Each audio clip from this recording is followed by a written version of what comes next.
रामपुर नाम का एक छोटा सा गांव, जहां हर सुबह पक्षियों की चहचहाहट और किसान के हल चलाने की आवाजें सुनाई देती थीं। इसी गांव में माधव और सुमन नाम का एक खुशहाल दंपति रहता था। माधव और सुमन की जिंदगी सादगी भरी थी, लेकिन उनके जीवन का सबसे बड़ा खजाना था उनका 5 साल का बेटा चिंटू। चिंटू मासूम और बेहद चुलबुला बच्चा था। वह पूरे गांव का दुलारा था। उसकी शरारतें और मासूमियत हर किसी के चेहरे पर मुस्कान ला देती थी। माधव और सुमन, जो सब्जी बेचने का काम करते थे, अपने काम के साथ साथ चिंटू की देखभाल में कोई कसर नहीं छोड़ते थे। एक दिन हमेशा की तरह माधव और सुमन सुबह सुबह अपनी सब्जियां लेकर बाजार जाने के लिए तैयार हुए। चिंटू अपने खिलौनों के साथ खेलने में व्यस्त था।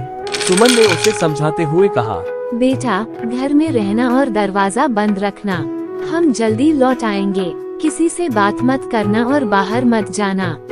चिंटू ने सिर हिलाते हुए कहा, ठीक है माँ, मैं यही खेलूंगा। माधव ने मुस्कुराते हुए कहा, शाबाश मेरे बेटे। फिर वे दोनों अपने ठेले पर सब्जियां रखकर गांव के बाजार की ओर चल दिए। दोपहर के समय जब बाजार में ग्राहकों की चहल पहल थी, अचानक गांव के एक कोने से धुआं उठता दिखाई दिया। लोग चिल्लाने लगे, आग आग आग आग। हवा तेज थी और देखते ही देखते आग ने गांव के कई घरों को अपनी चपेट में ले लिया। माधव और सुमन भी आग की खबर सुनकर घबरा गए। सुमन ने घबराते हुए माधव से कहा, हमारा घर भी उसी तरफ है। चिंटू घर में अकेला है। माधव का चेहरा एकदम सफेद पड़ गया। उसने तुरंत ठेला वहीं छोड़ दिया और सुमन का हाथ पकड़कर दौड़ पड़ा। दोनों के दिलों में डर था कि कहीं उनका बेटा इस आग में फंस न गया हो। रास्ते भर सुमन रोते हुए कह रही थी, अगर उसे कुछ हो गया तो मैं खुद को कभी माफ नहीं कर पाऊंगी। माधव ने उसे दिलासा देने की कोशिश करते हुए कहा, हमें जल्दी पहुंचना होगा। भगवान ने चाहा तो वह सुरक्षित होगा। वे अपने घर पहुंचे तो उन्होंने देखा कि आग उनके घर तक पहुंच चुकी थी। लपटें इतनी तेज थी कि घर के पास जाना भी मुश्किल था। सुमन ने दरवाजे की ओर भागने की कोशिश की, लेकिन पड़ोसियों ने उसे रोक लिया। मत जाओ, ये जानलेवा हो सकता है। पड़ोसियों ने कहा।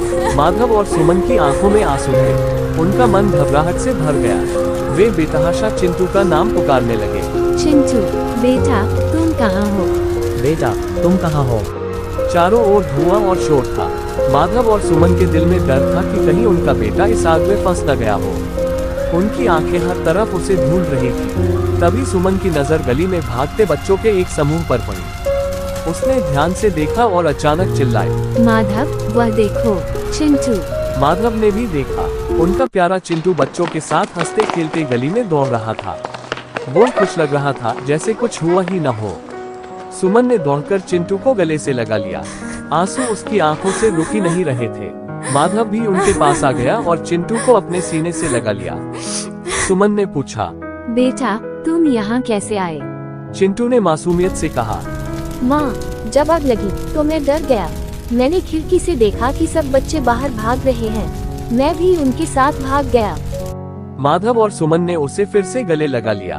उस पल उन्हें ऐसा लगा जैसे उन्होंने अपनी जिंदगी का सबसे बड़ा खजाना फिर से पा लिया हो। उस घटना के बाद माधव और सुमन ने एक बड़ा सबक सीखा। उन्होंने महसूस किया कि उनकी लापरवाही से चिंटू कितने बड़े खतरे में पड़ सकता था। उन्होंने तय किया कि अब से वे कभी भी उसे अकेला नहीं छोड़ेंगे, चाहे परिस्थिति कैसी भी हो। इस घटना ने उन्हें ये भी सिखाया कि धन और काम की भागदौड़ में परिवार की सुरक्षा और देखभाल को कभी नजरअंदाज नहीं करना चाहिए। उन्होंने भगवान का शुक्रिया अदा किया कि उनका बेटा सुरक्षित था।